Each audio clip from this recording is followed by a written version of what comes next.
Assalamualaikum warahmatullahi wabarakatuh.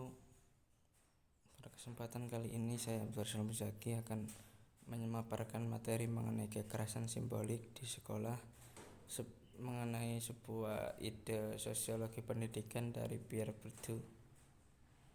Konsep dasar Pierre Bourdieu terbagi menjadi 5. Yang pertama modal, kemudian kelas, habitus, kekerasan dan kekuasaan, dan yang terakhir sekolah sebagai arena terjadinya kekerasan simbolik.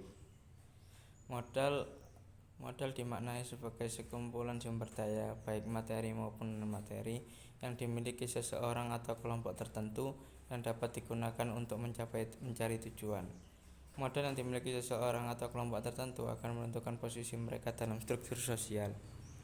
Yang pertama ada modal sosial, menunjukkan pada sekumpulan sumber daya atau yang aktual atau potensial yang terkait dengan pemikiran, jaringan hubungan, saling mengenal atau saling mengakui yang memberi anggotanya tayangan modal yang dimiliki bersama, seperti keluarga, suku, sekolah, dan sebagainya. Kemudian modal budaya merupakan serangkaian kemampuan atau keahlian individu, termasuk di dalamnya adalah sikap, cara bertutur kata, berpenampilan, cara bergaul, dan sebagainya. Yang terakhir modal simbolik, yaitu sebuah simbol modal yang berasal dari jenis yang lain, yang disalah kenali bukan sebagai modal yang semena, melainkan dikenali dan diakui sebagai sesuatu yang sah dan natural, seperti halnya pemilihan tempat tinggal, wisata, pengisi liburan, hobi, dan lain-lain. Yang kedua kelas dimaknai sebagai kumpulan agen atau aktor yang menduduki posisi-posisi serupa yang ditempatkan dalam kondisi serupa serta diarahkan secara pengondisional. Pengondisional dilakukan secara vertikal. Setiap kelas memiliki sikap, selera, kebiasaan, perilaku, atau bahkan modal yang berbeda. Konsepsi kelas ini erat kaitannya dengan konsep modal. Bourdieu membedakan kelas menjadi 3. Yang pertama kelas dominan, kemudian kelas borjuasi kecil, dan kelas populer. Habitus merupakan sebuah sistem disposisi atau skema-skema persepsi, pikiran, dan tindakan yang diperoleh dan bertahan lama. Habitus juga merupakan gaya hidup, nilai-nilai, watak, dan harapan kelompok sosial tertentu. Beberapa konsep habitus. Yang pertama, habitus sebagai sebuah pengondisian yang dikaitkan dengan syarat-syarat keberadaan suatu kelas. Kemudian habitus sebagai hasil keterampilan yang menjadi tindakan praktis. Kemudian habitus sebagai dasar kepribadian individu. Habitus merupakan sejumlah etos menyangkut prinsip-prinsip dan nilai-nilai yang dipraktikkan. Yang terakhir, habitus merupakan struktur sistem yang selalu berada dalam proses restrukturisasi. Kekerasan dan kekuasaan. Kekerasan merupakan pangkal atau hasil sebuah praktek kekuasaan. Ketika sebuah kelas mendominasi kelas yang lain, maka di dalam proses mendominasi tersebut akan menghasilkan sebuah kekerasan. Modal simbolik merupakan media yang mengantarkan hubungan antara kekuasaan dan kekerasan. Ketika pemilik modal simbolik menggunakan modal kekuasaannya yang ditujukan pada pihak lain yang memiliki kekuasaan yang lemah, maka pihak lain tersebut akan berusaha mengubah tindakan-tindakannya. Disitulah terjadinya kekerasan simbolik. Kekerasan simbolik menurut Bourdieu merupakan upaya aktor-aktor sosial dominan menerapkan suatu makna sosial dan representasi realitas yang diinternalisasikan kepada aktor lain sebagai suatu yang alamiah dan abstrak. Bahkan makna sosial tersebut dianggap benar oleh aktor lain tersebut. Sekolah sebagai arena terjadinya kekerasan simbolik. Sekolah menurut Bourdieu merupakan tempat untuk menyosialisasikan habitus kelas dominan sebagai satu-satunya habitus yang tepat, yang paling baik, serta memperlakukan setiap anak siswa seolah-olah mereka memiliki akses yang sama habitus tersebut.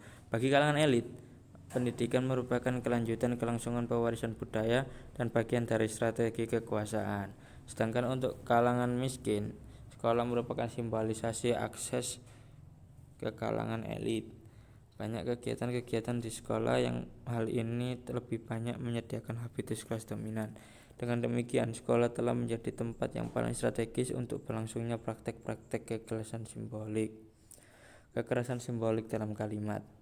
Bahasa sebagai mekanisme kekerasan simbolik. Bahasa merupakan salah satu alat yang digunakan kelas dominan menjelaskan mekanisme kekerasan simbolik. Bahasa mencerminkan pesan. Menurut Bourdieu, pesan ini dimaknai sebagai simbol kelas dominan. Bourdieu melihat bahwa bahasa tidak hanya sebagai alat komunikasi dan kapital budaya, tetapi juga merupakan praktek sosial. Bahasa berhubungan dengan kekuasaan. Pada PSE, kalimat yang mengandung habitus-habitus kelas dominan yang diwujudkan dalam kebiasaan gaya hidup, simbol, pemikiran, dan unsur-unsur lain. Bahasa dan simbol habitus kelas. Di sini bisa dilihat grafiknya ya. Analisis kuantitatif yang digunakan dalam penelitian ini ditampilkan dalam bentuk grafik. Ini grafiknya bagian kanan. Nilai ataupun angka yang tertera dalam grafik menunjukkan jumlah halaman mengandung habitus atau tulisan yang menyaratkan habitus kelas tertentu. Dari data di samping kita bisa melihat bahwasanya sebagian besar habitus adalah dari kelas atas, yakni sebesar 90%, dan sebagian kecilnya ini dari kelas bawah hanya 10%. Nah, grafik di samping itu didapat pada tulisan dalam bentuk narasi seperti ilustrasi persepsi, deskripsi mengenai aktivitas sosial, cerita, serta soal-soal cerita.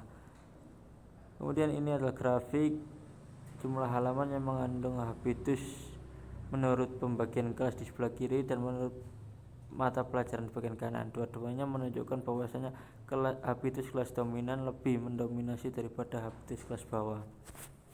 Contoh-contoh habitus kelas dominan dalam teks sebagai berikut. Yang pertama, sapaan istilah keluarga. Kemudian aku suka tamasya, inilah benda-benda milikku, simbolisasi kelas dominan, pemilikan akuarium. Ini adalah contoh habitus-habitus kelas dominan yang sangat banyak. Tidak cukup di situ, ada lagi aktivitas sehari-hari kelas atas. Kemudian profesi seorang ayah yang bekerja di kantor. Kebiasaan merayakan ulang tahun yang merupakan adalah kebiasaan masyarakat kelas elit atau kelas atas yang sangat jarang dilakukan oleh masyarakat kelas bawah, sehingga habitus-habitusnya itu ditanamkan. Kemudian inilah rumahku, bagaimana rumah yang ditunjukkan adalah rumah yang bagus, sehat, bersih, dan rapi.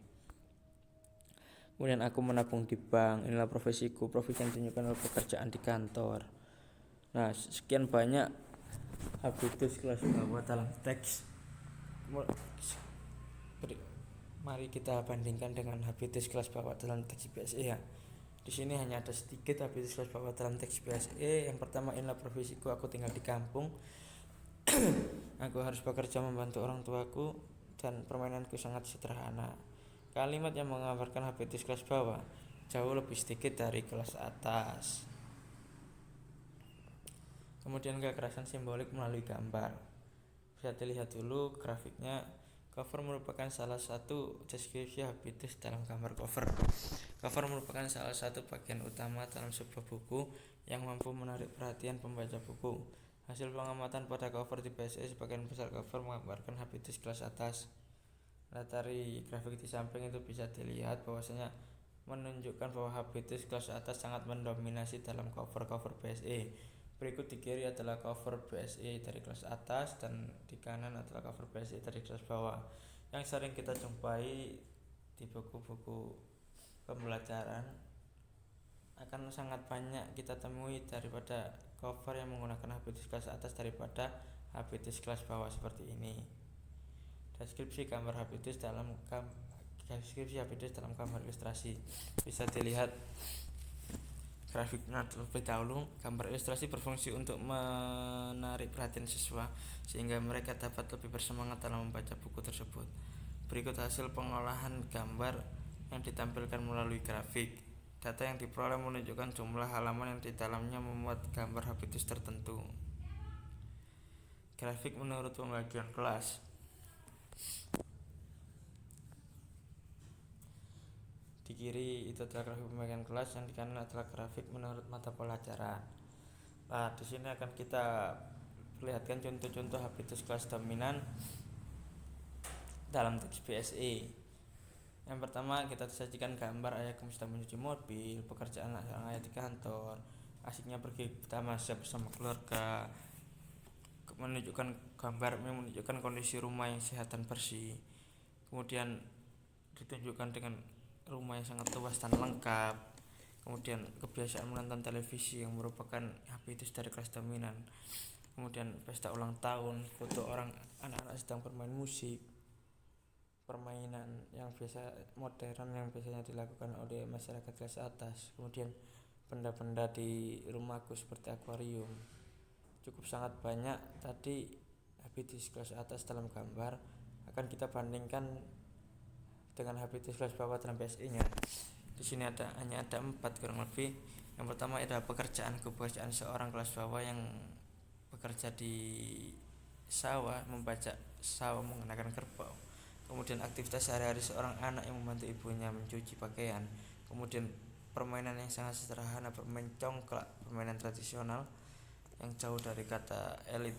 Kemudian pemandangan rumah yang tidak sehat dan sangat kumuh menunjukkan habitus kelas bawah.